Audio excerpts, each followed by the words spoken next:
गौतम बुद्ध की प्रेरणादायक शिक्षा। एक बार की बात है, एक स्त्री का छोटा बेटा अचानक बीमार पड़ गया और उसकी मृत्यु हो गई। वह स्त्री अपने बेटे की मौत से बुरी तरह टूट गई थी। वह अपने बेटे को पुनर्जीवित करने के लिए किसी उपाय की तलाश में इधर-उधर भटकने लगी। किसी ने उसे बताया कि गौतम बुद्ध के पास जाओ, वे अवश्य कुछ उपाय बता सकते हैं। वह स्त्री बुद्ध के पास पहुंची और उनसे प्रार्थना की, मेरे बेटे को पुनर्जीवित कर दीजिए, मैं इस दुख को सहन नहीं कर पा रही हूँ।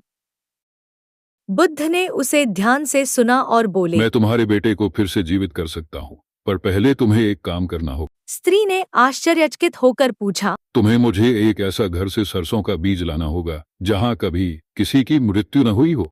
वह स्त्री तुरंत उस गांव में निकल पड़ी और घर घर जाकर सरसों का बीज मांगने लगी।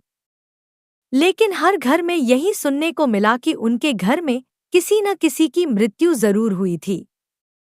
उसने हर जगह यही अनुभव किया कि दुख और मृत्यु तो जीवन का अभिन्न हिस्सा है।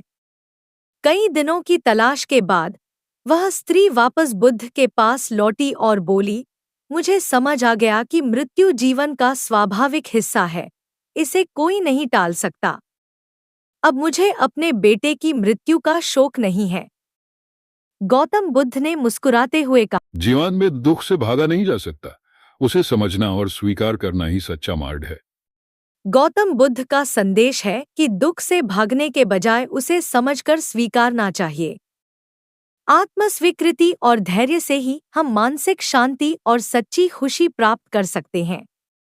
अगर आप भी ऐसे ही प्रेरणादायक विचारों और कहानियों से प्रेरणा लेना चाहते हैं, तो हमारे चैनल को सब्सक्राइब करें।